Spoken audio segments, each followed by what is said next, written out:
Hey, everybody, welcome back to the podcast. We are excited to welcome one of our good friends, Timothy Thompson, with us here today. But before we jump into that, Carla, how are you?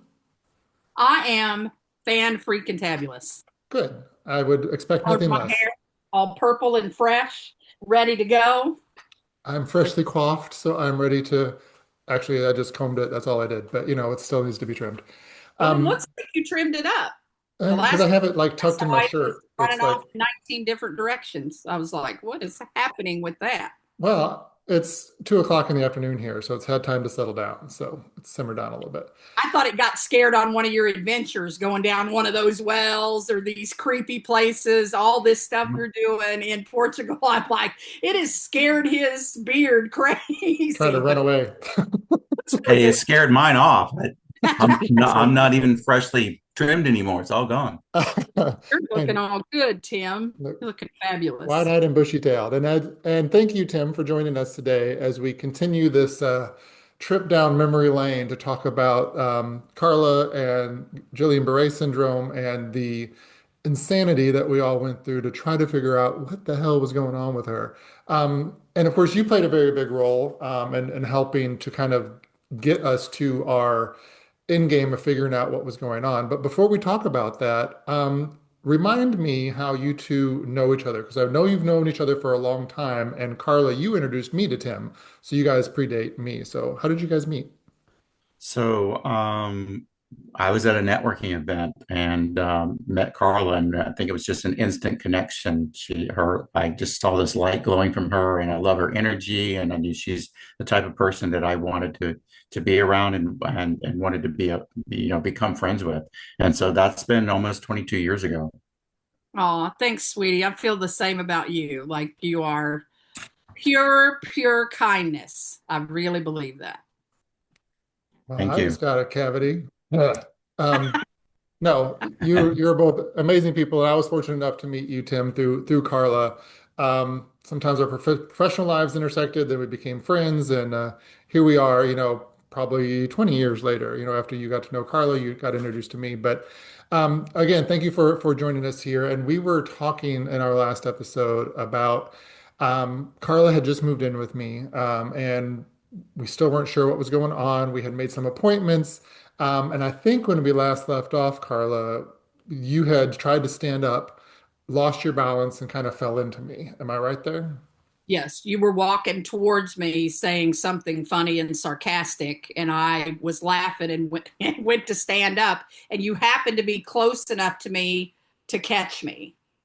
Right. And you're like, what is going on? I'm like, I cannot walk. I've lost my legs. I am now legless Linda right now. I don't It's have any like legs. the Now I worst can't. scene out of a romantic comedy you can imagine. I know. Um, I started to say, is that your magnetic charm that brought her to fall into your arms, or she just, she needed an excuse, or what was going on here? it happens. I just have this ability with lesbians to just make them just fall on me. It's crazy. Right. Oh, yeah, yeah.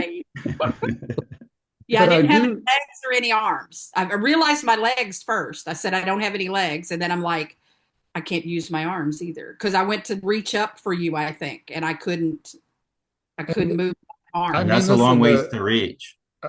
right. And I mean this in the kindest way possible. It was like having a sack of potatoes thrown at you. And because there was like nothing to grab onto to like position you. But we did get you positioned. I think that's when I looked at you and said, you know what?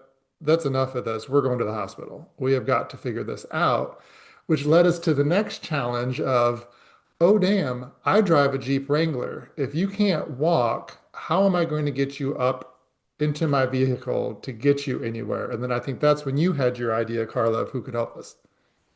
Yeah, I'm like, Tim had, because I had been in Tim's car even during this pre-collapse when I was real weak, and Mhm. I was able to get in and out even when I was super weak.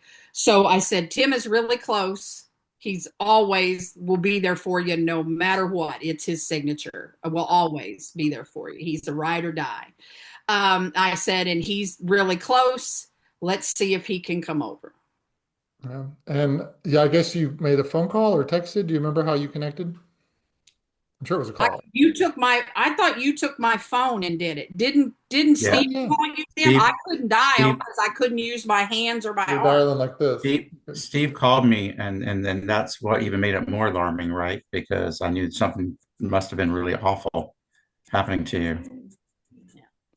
So that's right. I did forget I made that phone call. And I remember asking, we can't get her in the Jeep. We need help. Can you come available? And I think even before I hung up the phone, you were like in our driveway. You got there really, really Before quick. I heard him come screeching around the corner to park it like in the yard. And I'm like, I know he lives like 15 minutes away, and it's been like 3 minutes. Like I had no idea. I remember thinking, how did he get here so quick? I think I asked you that, didn't I, Tim? You did, you did. I remember one of my thoughts was, am I getting lost on the way? Like, what's going on? Like, I just got there and was like, how did I even the hell get here, right? To your house. And I also remember thinking, okay, this big ass Jeep is in the way. How are we going to get her in my car past the Jeep because it's a little bit, further distance from your home or whatever. And I'm like, thank goodness you didn't try to get her into that Jeep, Steve, because then we would have had the difficulty of trying to get her out of the Jeep. Yes, which is its own story later on, which we will talk about because we had to Right. learn how to do that. But I there, are, remember, there are a few Jeep stories coming. yeah, I love Does that this car. mean we're giving advertisements to Jeep now? I don't know. I know they need to sponsor our podcast. Jeep, if Right? you can hear us, thank you. We are open to sponsorship. You're Absolutely. So I remember you getting there, Tim, and I don't know if you came in, if I opened the door for you or whatever. And when you walked in, I'm pretty sure Carla was probably seated on the couch, ready to go. So she probably looked like Carla at that point. But getting her up, I remember, was a challenge because we had to figure out how to get her down the hallway. What was that like for you? Because you had seen her a week before, but you hadn't seen her like this yet. How did that hit you? What was striking for you?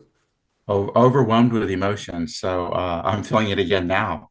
Um, I'm like this person that I know and love and adore who is as bright, shiny light is basically lying here limp and, has no control over her body functions and how am I going to help? So all I could think of is let's do what we need to do to get her to the hospital, and then hopefully somebody miraculously will figure out what's happening to her because it's got it. We got to, what's the word? Um, I guess it's got to start somewhere, right? Yeah. So, Yeah, but and I was there too. I'm like, we have to force the issue to get this problem solved. Because what we were doing wasn't working, and we talked about that in our last conversation. And again, a lot of this is a blur to me, but one of the things I really remember was the three of us situating ourselves in a way that we could get Carla down the hallway to the front door and out. Um, and I think I was behind her, like wrapped mhm. around her, and you were leading the way and opening doors. So somehow Yeah, we I got her think into the I front seat. I think we circled around her a few times first, trying to figure it all out, right? And then finally, okay, we'll grab here, we'll pull here, we'll push there, and it was again at that point it was a figuring it out process, right? Yeah, exactly. As I remember Carla's very aware of this. She's a badass problem solver, and we had to just figure out what the problem was because Mhm. you yeah. can't solve it until you know what it is. I remember very distinctly, despite the collapse and the absolute drama that was in front of us, I think all of us were all three extremely positive people, just how we moved through life on a daily basis. And so we tried to make light of it. I don't remember who said what or what funnies happened, but I remember some giggles. I remember us getting a little stalled in the hallway because we were laughing trying to get where we were going, because it's almost like it overloads your brain. It's so ridiculous that this has happened that you can't process it. And I've come to learn through my coaching, when people are overwhelmed and they can't process, what they do is they go to whatever their normal mode of dealing with life is. So if it's grumpy or anger or sadness or whatever in us, we joke our way out of stuff. We positivity lift our way out of stuff.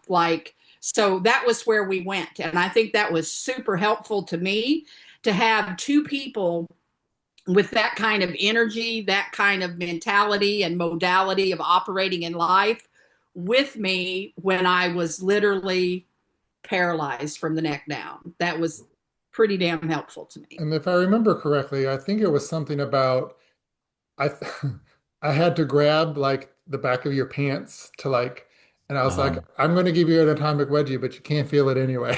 So something right, it's kind of like, right, um, I that's remember saying something. I think it was Steven said, well, clearly your mouth still works. right, right. We're, yeah, it never stopped actually. Even when you lost your voice, it was still going. Um, so we're the. I think it helps, I didn't even think of it that way, Carla. But the three of us are as far away of the grumpy spectrum than many people are, and I pretty much attack everything that way from a positive perspective. And I know that you do that, and Steve does. and I think there's a caretaking mode that I felt, and Tim, you might have as well, to where like I don't want to show how worried I am because I want One, to get her to where we need to go. So one thing I'm curious about, because I was not part of this, because you followed the Jeep to the hospital, which was not very far away, but we got Carla situated in your front seat. You got into your car. What was the drive like for the two of you following me on the way to the hospital? What did you talk about? Do you remember? What was that interaction like? yeah, What was that? yeah, I do. So the first thing I do remember is exactly what you said. I remember, I can't let her see my worry because right now the focus is on her getting better, whatever that meant, whatever that journey was. It was going to be a difficult journey, and I can't make it any worse by being, scared and afraid in front of her and emotional in front of her. I'm not going to say that I didn't have tears run down my eyes and had to keep turning away from her, but I kept thinking this person who has this amazing light, it's being taken away from her. And I kept thinking, why her? Why her? And then I kept thinking, I know she's going to get through this. If anybody can get through this, it's going to be her, but it's going to be a journey. We're going to figure it out. Carla, what about you? What do you remember from that ride? I remember, I'm an energy person, and despite what I was going through, I could feel his nervousness and his energy and just his love and care for me was just seeping out of him, right? He can't help it. It's who he is, right?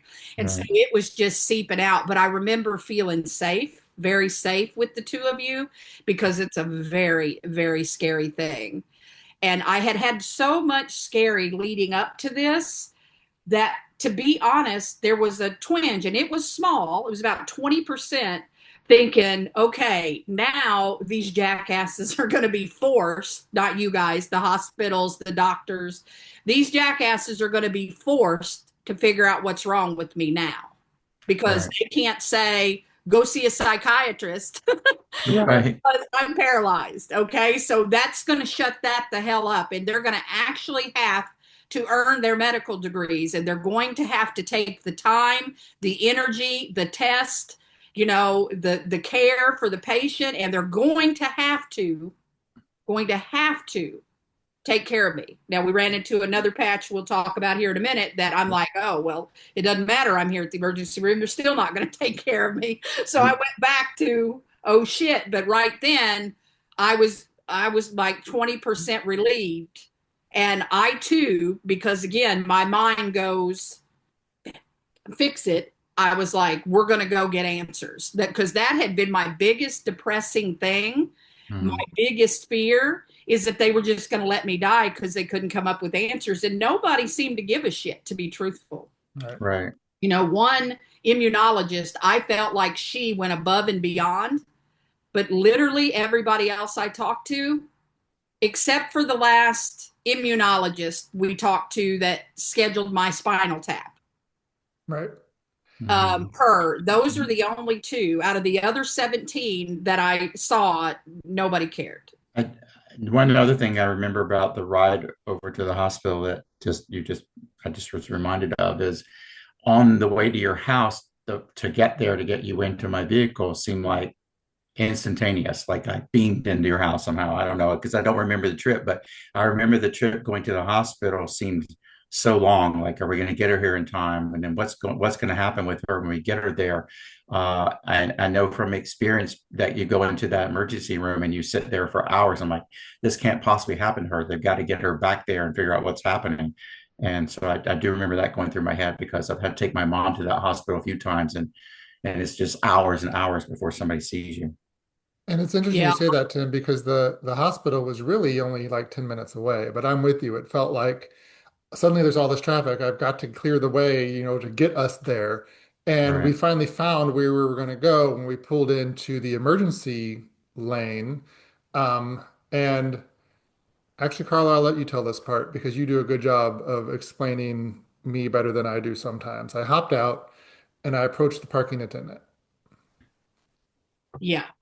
So I will start by saying that in 30 something years, I've known Stephen Blanchard. I've heard you mad on the phone one time, and I've never physically seen anger from you until this day. So we pull up, the Jeep's in front of us. We're in Tim's car. We pull up, you park, you go to get out. You're going to figure out how to get a chair or something. You had something that you tossed in the Jeep. What was that? You had like a rickety Walgreens walker chair thing that we had been using that we brought. Chair assist. Yeah, yes. So you had gotten it out of the Jeep, come around the Jeep, and there was this little young guy behind a podium, a valet parking podium. And he says to you, you can't park there. You're like, listen, she's paralyzed. I've got to get her inside. And at this point, I could see you visibly nervous. I don't know what happened to you on the way to the hospital, but you were shook like a 9-point earthquake by the time you piled out of that Jeep. I was like, oh, he does love me. That was my ego being all stroked in the worst of times. And you put the chair down, and he's like, you cannot park there. You're like, listen, I'm just trying to take her, and you're still trying to be the nice you. And he got all assy and said, I will have you towed. You can't park here. You got to pull up to there. You slung that in the Jeep, walked around the Jeep. You made it around the Jeep in 2 steps, and you were red, red. And I told Stephen, I told Tim, I'm like, oh, shit. Yeah. Yes. I've never seen this before. I forgot I was paralyzed because I was so shocked by what was happening in front of me. I totally forgot I was paralyzed. And I'm like, I've never seen him mad before. And when you moved the Jeep, you only had to pull it up like 5 feet. It was so ridiculous. And then you get out and you give this guy this look like, do not step this way. Like, I've never seen you like that. It was crazy. It I was think the crazy. reason I got around the Jeep so fast was for his protection, not mine. Probably the first time I ever came close to hurting somebody. Um, It I was remember, I don't think, Tim, I don't think you pulled up behind me. I know you couldn't stay parked there. We had to move both of the vehicles, but we had to get Carla out first, of course, Right. which somehow we did. One of us got a wheelchair. Did you run in and get a wheelchair, I think? Yes. Um, put our rag doll into the chair and got her inside. And remember, this is COVID was still running rapid, so the emergency room was packed. It There was a lot of was. people in there waiting to see the doctor. And I remember us thinking, oh, great, now we're in this COVID farm on top Mhm. of everything else. We all had our masks on, and then, Faceless people. Yeah. yeah, then came the wait, It was which was, literally packed. Yeah. yeah. I Well, was so glad I had a seat because I was in a wheelchair. I remember thinking, the positive side of life, man. Even when it's bad, there's something good, right? And I remember thinking, I am so glad I have my own seat because yeah, and there's people lying down on some of the seats and moaning and groaning and oh, crying, I and it was remember the just, smell. The smell was oh, terrible. And it you remember was. all the coughing and hacking. And I don't know which one of you was pushing the wheelchair at the time, but one of you said, oh, hell no. And you moved me away from somewhere. And we wound up going way over by the entrance door to get as far from people as possible That was because you Mr. were Tim who trying did to that. protect me. Oh hell no.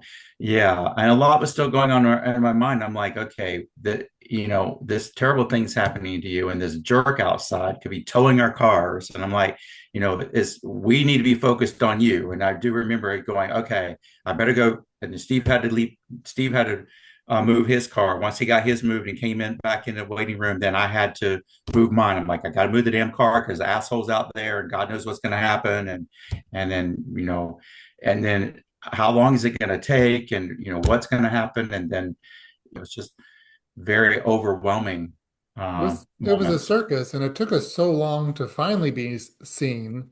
But even then, I felt confident. I'm like, okay, well, we're not a COVID case. Something's going on. They're going to see this poor woman and say, we need to get her checked in so we can check her out. It's not exactly what happened. Carla, do you remember what No, happened when we were called no, back? no.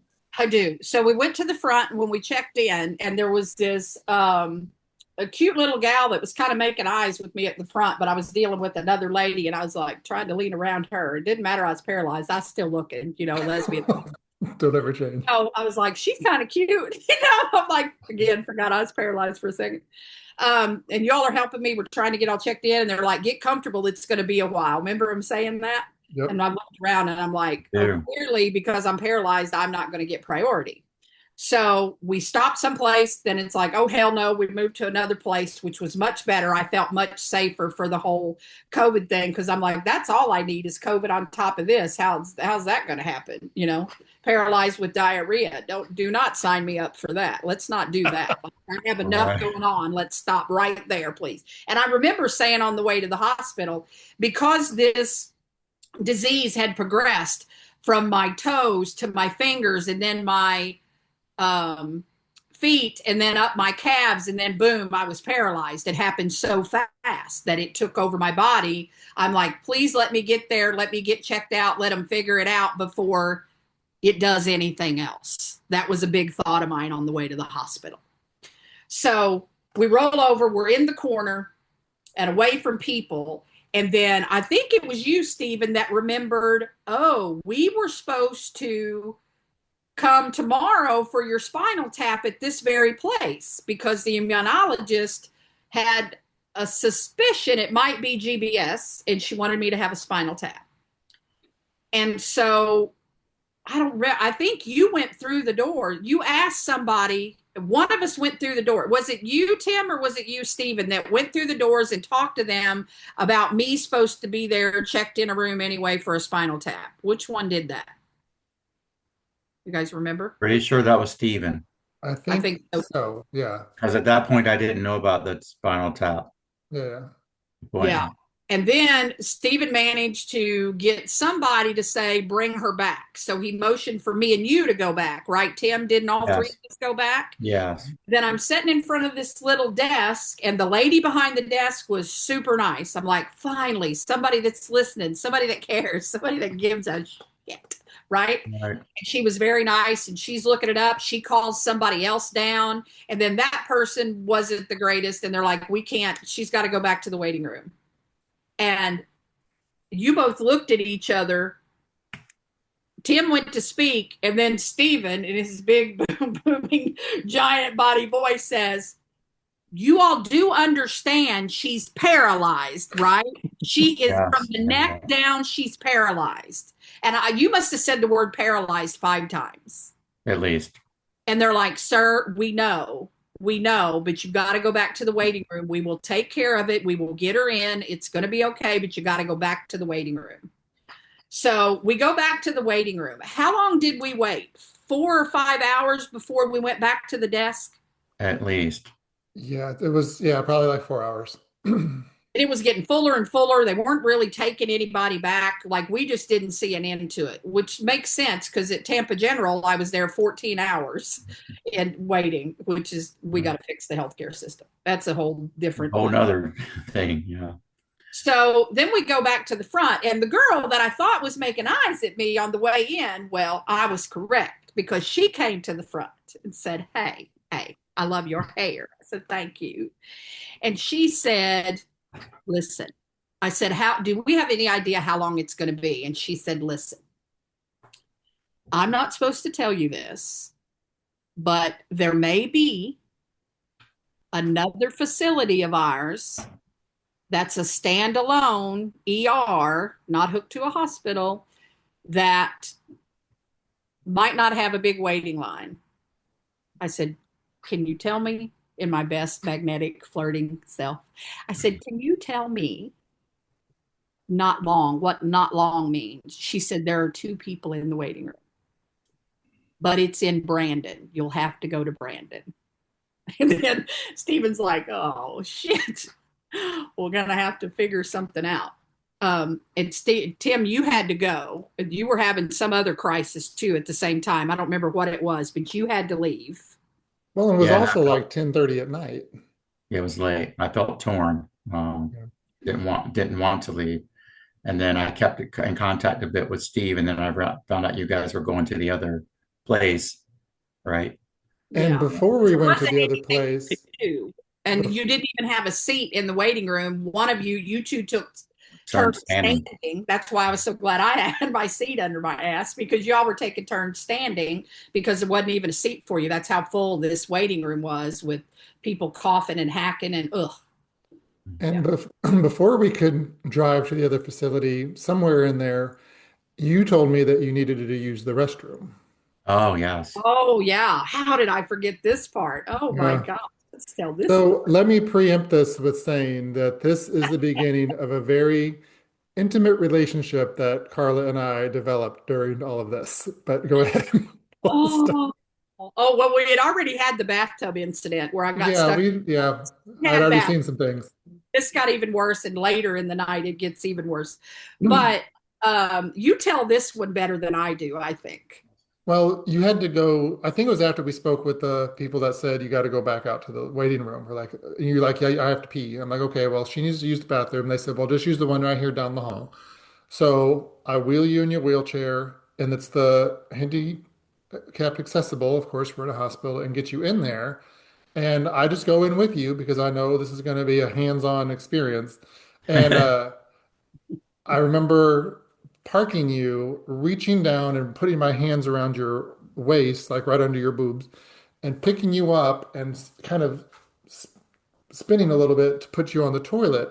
But I don't know if you slipped, I lost my grip, and you just like went down, bam, onto the toilet I seat. asked the toilet. Oh, I'm like, And that happened. yeah, and Well, that happened. well, that happened. And I think that's another example where we're like, well, it's a good thing your ass is numb because that would have hurt. And you're going to be bruised, but you're not going to know it.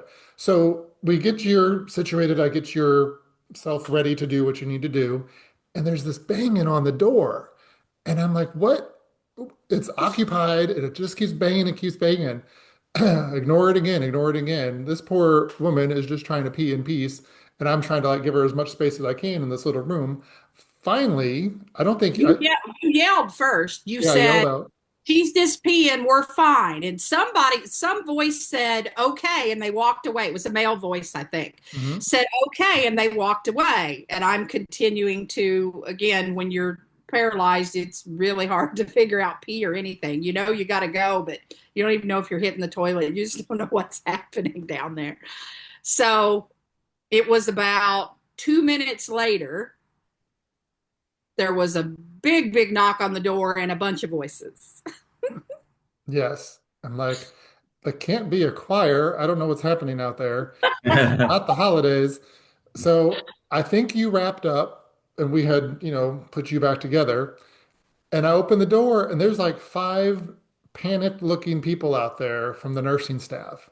What we hadn't realized is that when I had moved and dropped you on the toilet, some part of you had pulled the emergency cord that lit the light above the door saying that patients in here needs help. It So, hung down and it was on the like metal rail that hooks to the wall, the big thick metal rail. Well, my arms were just flopping around like a dead chicken neck, right? And yep, so my arm, when you twisted me, my arm had flopped on the thing, and that's where it stayed because I can't move it. And the whole time it was on the cord, pulling the emergency cord, flashing the light, yeah. telling them to come get us. Somebody is having a medical emergency in the toilet. The last thing I'm doing is looking where your hands are and what you're pulling on because I'm just like, I just want to make sure you're hitting your target. So we Oh, open the door and these panicked people tell us what's going on. And we both start laughing because again, it goes back to that. This is just all so ridiculous. None of this makes any sense. And luckily, they had good humor about it too, because they were so panicked. I think then when I realized that we were laughing, you really were okay considering you weren't bleeding out on the floor or anything like that. And we're like, okay, well, this was our experience in this part of the hospital tonight. This has been great. Yeah, Um, we made friends. They thought it was great that we were able to laugh about it. They were like, "We don't understand how you're laughing about this. This is very traumatic." And they're like, "What else you gonna do? You know, like exactly. you And pop." I think part of me was hoping that they'd be like, oh, well, you're back here. We should go ahead and check you out. Of course, that didn't happen. But I think part of me was like hopeful. You actually said that on our way out. You're like, "Oh man, I thought they were going to take you back." Remember that? Mhm. Yeah. Thought we had won the lottery. So Yeah. yeah. The pull string toilet lottery. So yeah, so we get back outside, we wait for a few more hours. Tim had to leave and go handle some other stuff, and it was late. And I remember having that conversation and saying, we're just sitting here. I'll let you know what's going on. It's really all we can do. But, uh, before we get to the part where Tim exit, let's let Tim catch us up to everything he's witnessed, seen, understood, felt, and the chaos leading leading up to this moment before he leaves. Sure. So the first thing I'm going to say is nothing to do with that experience, other than to say if anybody was going to make a hospital, even under the circumstances and the duress that Carla was feeling and experiencing, want to make it the hospital adventure a fun house, it would be the two of you.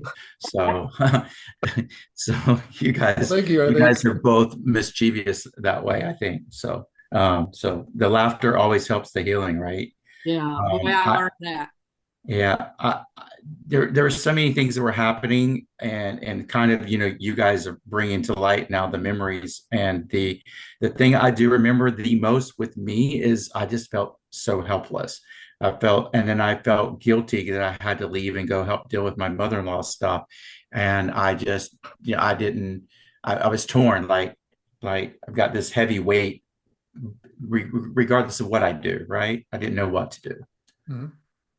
Yeah, I was in good hands with Big Red here. I was in a medical facility. Like all you could do was, stand there, be there for jokes and moral support. And I could feel that from you from wherever you are. We've always across distances will be like, "Are you okay today? My spiney Right, sense is going off." Like we just know because we're all connected that way because we're all such loving, good, happy energy that we connect that way. So Stephen makes fun of my Psychic Sally stuff all the time. He's like, "Stop it, Psychic Sally."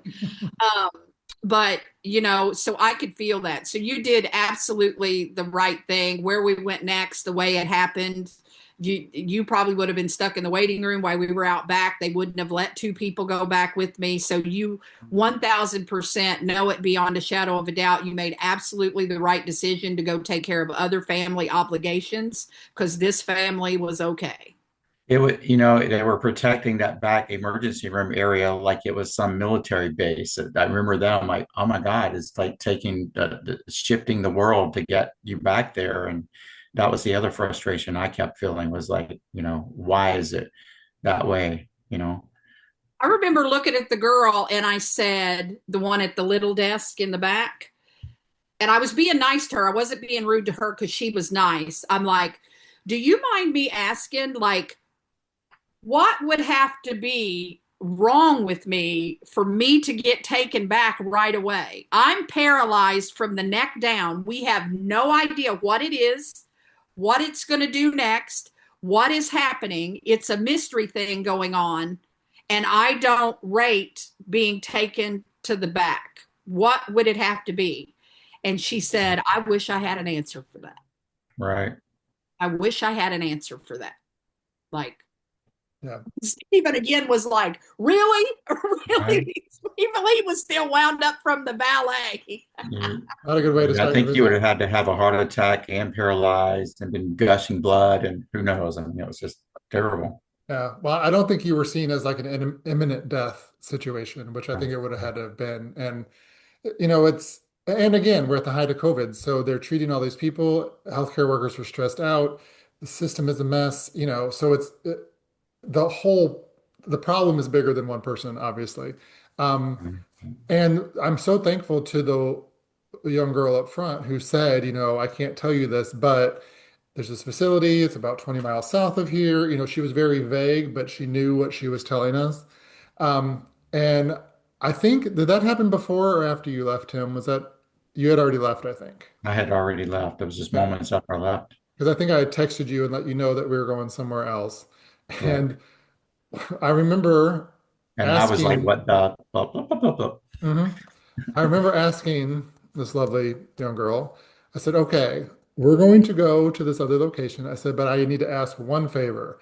I'm tired. It's been a hell of a night. I said, can you send somebody out to help me get her into my Jeep? Because we brought her in a different car and I'm going to have to lift her up and get her in. I just don't want to hurt myself or her. She said, oh, yes, of course. We'll get you an orderly. Like, thank God something is going to go right tonight. So I push her out to the Jeep, position her, open the door, and I'm like, okay, this orderly's got to be here by now. I turn around, and there is this, I'm sure she's a lovely person, but there is this tiniest teenage orderly I've ever seen. She couldn't have been over 5 feet tall, probably weighed 86 pounds, and is standing. 86 pounds soaking wet. I mean, one Yeah, of the tiniest people I've ever seen. yes. And she's, again, probably an adorable, sweet person. I hope she is enjoying her medical career by now. But I just remember looking at her and going, you have got to be kidding me. They sent you. And I don't know if I said that out loud. And if I did, I regret it. But you're just at that point.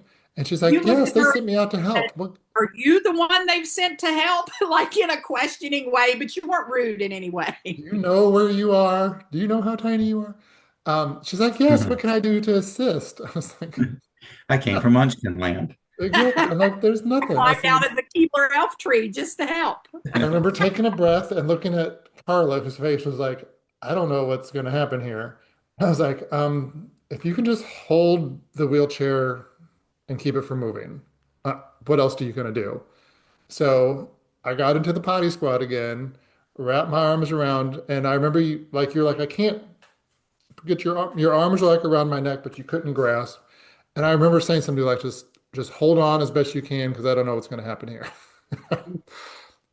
Adrenaline, I'm sure was part of it. I mean, I'm in decent shape. I'm a strong guy, but it's hard to pick somebody up and get them into a Jeep. And I remember positioning you in a way that I just kind of twisted it through you to the Yeah. Jeep.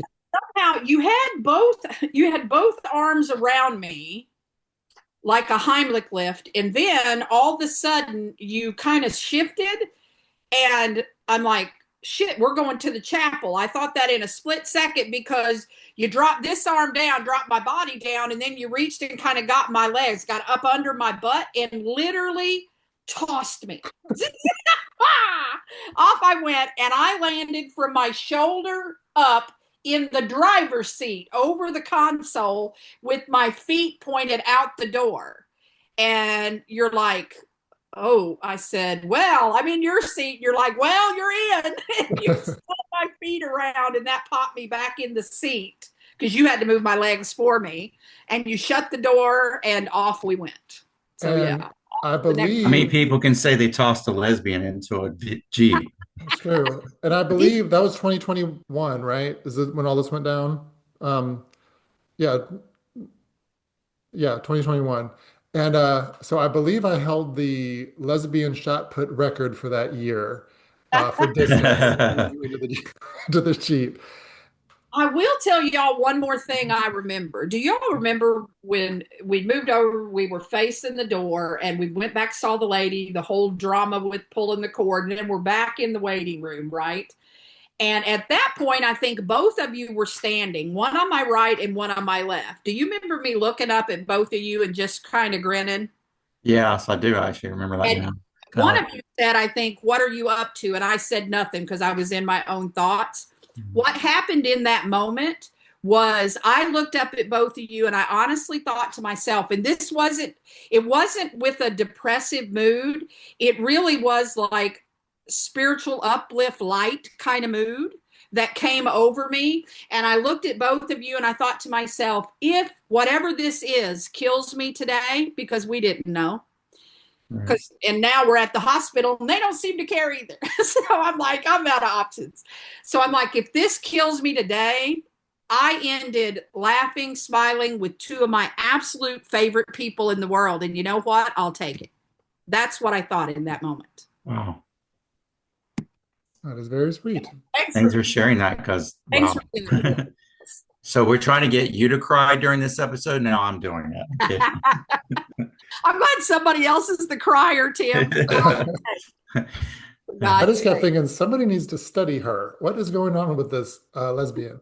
No, that's very sweet. And I can say something similar, Tim. Having you there was a huge help. I think that's when I realized that, and I knew this beforehand, but this just kind of reiterated the fact that Carla and I weren't in this on our own. We had a network of people. We knew amazing people who can step in and help when we need them. And the fact that you dropped everything and came over and helped when you did was huge. I think a huge relief for me, I know, knowing that whatever's next, I have somebody else I can rely on to help with helping her. And as we have this conversation moving forward, we'll find out that that network is actually pretty big, where I met people I didn't know before through Carla who were able to help us out. So I think that was Right. an early sign of, again, it's going to be okay. We don't know how, but it's going to be okay because we have the right people. Yeah, and you actually said that a couple times driving over to Brandon to the standalone ER. You said a couple of times, I'm so glad Tim was there. And the valet was ridiculous. Those are the things you kept repeating on the drive. That pretty much sums up the night right there. I truthfully want to sign off by saying I absolutely can't thank you two enough. I've said it to you 20 million times because you did so much for me before, during, and after, right? But you guys, Tim, my whole life, you guys both, no matter what was needed, if I was going through something, you've always been there for me. And not just on the bad times, but you make the good times even better too. Like, I can't stress enough about having people you choose as family in your life to build your tribe. What a beautiful, beautiful thing that is. And there's more than just romantic love. Be sure you're loving on the people in your life. Be sure you do that. Exactly. Because if there was only romantic love, I would have fallen for you when you fell into my arms, and it just didn't happen. So we we appreciate everybody going on this journey with us. Remember, like, subscribe, tell people about this, share your stories with us in the comments. We know that as we were going through this, we felt very alone and that we were the only ones figuring this out. But we know now that there's a lot of people going through different things, not sure what's ahead of them. And we're here to tell you that there is light at the end of the tunnel. We made it through. Anything else you want to say, Carla, before we say goodbye? No, just everybody, thanks for listening. We appreciate it. Like it, share it out. So maybe somebody else going through something knows they're going to be okay, knows what to do to get through it, and, knows to just keep their chin up, and that positivity always wins. Yeah, absolutely. And I second that. Thank you for watching. We really appreciate it. And Carla, thanks for being so wonderful and sharing your story with everybody and for going down this weird memory lane with me. Thanks for being the host with the most. Oh, love your hair. Hope you win.